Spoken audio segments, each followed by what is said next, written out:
அனைவருக்கும் வணக்கம். இப்போ நம்ம இந்த வீடியோவில் என்ன பார்க்க போகிறோம்னா 1ஆம் வகுப்பு மேக்ஸுக்கான குவார்ட்டர்லி எக்ஸாம் கொஸ்டின், அதாவது டேம் 1 கொஸ்டின் தான் வந்து பார்க்க போகிறோம். ஃபஸ்ட்டு பாருங்கள், மேசையின் மேல் உள்ள பொருளை டிக் செய்க. மேசையின் மேல் என்ன இருக்குது? தர்பூசணி. அப்போ தர்பூசணியை டிக் பண்ணிடுங்க. பெரிய பழத்தை டிக் செய்க. எது பெரிய பழம்? பலாப்பழம். அப்போ பலாப்பழத்துக்கு கிட்டே டிக் செய்க.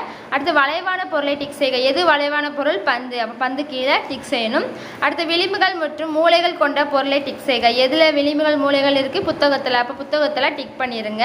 வட்டத்துக்கு உள்ளே இருக்கும் புத்தகங்களை எண்ணி எழுதுக. அந்த வட்டம் கொடுத்துருக்காங்களா, வட்டத்துக்கு உள்ளே எத்தனை புக்குகள் இருக்குன்னு சொல்லி நம்ம எண்ணி அந்த கட்டத்தில் எழுதணும். எத்தனை இருக்குது? 8 புத்தகங்கள் இருக்குது. அப்போ 8ன்னு சொல்லி எழுதிக்கோங்க. அடுத்து பறவைகளை எண்ணி எழுதுக. நமக்கு பறவைகளும் டாக்ஸ் நாய்களும் கொடுத்துருக்காங்க.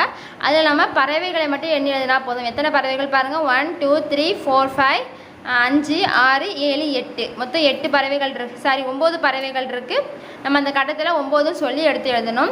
அடுத்து பந்துகளை எண்ணி அதன் எண்ணிக்கை முந்தைய எண் மற்றும் அடுத்த எண்ணி எழுதுக. எத்தனை பந்துகள் இருக்குது? 7 பந்துகள். அப்போ 7 பந்துக்கு முந்தைய எண் 6, எண்ணிக்கை வந்து 7, அடுத்த எண் 8. பூக்களின் எண்ணிக்கையை விட பெரிய எண் எது? பூக்கள் எத்தனை பூக்கள் இருக்குது? 8 பூக்கள். அப்போ அதோட பெரிய எண் எது? 9. அப்போ 9ல் டிக் பண்ணணும். நெக்ஸ்ட்டு கூட்டுக. 6 2 கூட்டினா நமக்கு எத்தனை வரும்? 8.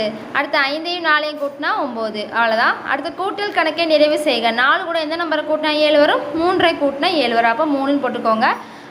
அருணிடம் 5 பழங்கள் உள்ளன, வருணிடம் 3 பழங்கள் உள்ளன. இருவிடம் உள்ள பழங்கள் மொத்தம் எத்தனை? மொத்தம் கேட்டிருக்காங்க. அப்போ 5 3 கூட்டணும், கூட்டினா 8. அடுத்து கழிக்க. 8லேருந்து 5 போனால் எத்தனை? 2. 9லேருந்து 4 போனால் 5.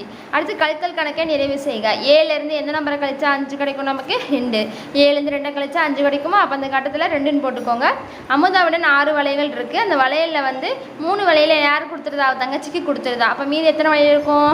6லேருந்து 3 போனால் 3. அடுத்து வந்து 9ஆவதுல வந்து நம்ம வந்து கலர் அடிக்கணும். ஸ்டாருக்கும் ஆப்பிளுக்கும் நம்ம வந்து கலர் அடிக்கணும். நம்ம பிடிச்ச கலர் அடிச்சுக்கலாம்.